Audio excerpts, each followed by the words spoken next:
నంద్యాల జిల్లా శ్రీశైలంలో ఆలయ అభివృద్ధి భక్తుల సౌకర్యాలపై విశ్వ హిందూ పరిషత్ నేత ఆకారపు కేశవరాజు పలు డిమాండ్లు చేశారు. చెంచు గ్రామాల్లో నిర్మాణంలో ఆగిపోయిన దేవాలయాలను పూర్తి చేయాలని, గ్రామీణ అర్చకులకు శిక్షణ కార్యక్రమాలు ప్రారంభించాలని కోరారు. శ్రీశైలానికి రైల్వే మార్గం త్వరగా ఏర్పాటు చేయాలని రాష్ట్ర కేంద్ర ప్రభుత్వాలను కోరారు. ఆలయంలో అన్యమత కార్యకలాపాలను అడ్డుకోవాలని, పాతాళ గంగలో మురికి నీరు కలపకుండా శుద్ధి వ్యవస్థ ఏర్పాటు చేయాలని సూచించారు. దేవాలయాల పునరుద్ధరణ, భక్తి ప్రచార కార్యక్రమాలు, పుస్తక ప్రసాద పథకం ప్రారంభించాలని ఆయన విజ్ఞప్తి చేశారు.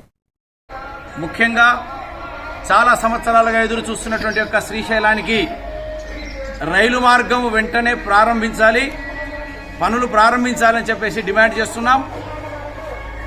అంతేకాకుండా ఈ ప్రాంతంలో చెంచులు నివాసం ఉండేటువంటి ఒక ప్రాంతం ఇది. చెంచుల యొక్క సంఖ్య తగ్గిపోతున్నది. ఆస్తులు అట్లాగే రాష్ట్ర వ్యాప్తంగా ఉన్నటువంటి యొక్క ఆలయాల యొక్క ఆస్తులు అన్యాక్రాంతమైపోతున్నాయి. ఏ ఒక్క దేవాలయం యొక్క ఇంచు భూమి కూడా అన్యాక్రాంతం కావడానికి వీల్లేదు. ఏ ఒక్క దేవాలయానికి సంబంధించినటువంటి యొక్క భూములు కూడా అవి ప్రభుత్వానికి చెందినవి కానే కావు. అది ఏ బస్ స్టాండ్కో కూరగాయల మార్కెట్కో ఇవ్వడానికి మేము ఒప్పుకోము. ఎందుకంటే దేవస్థానానికి సంబంధించినటువంటి యొక్క భూములు దేవాలయ సంబంధించినటువంటి ఉపయోగానికి ఉపయోగపడాలి. ప్రభుత్వానికి సంబంధించిన భూములు ఇటువంటి ప్రజాఉపయోగకరమైనటువంటి అంశాలకు ఉపయోగపడాలి. రథయాత్రలు చేసే వాళ్ళం శ్రీశైలం వైపు నుండి దురదృష్టం కొద్దీ కొంతకాలంగా రథయాత్రలు ఆగిపోయాయి.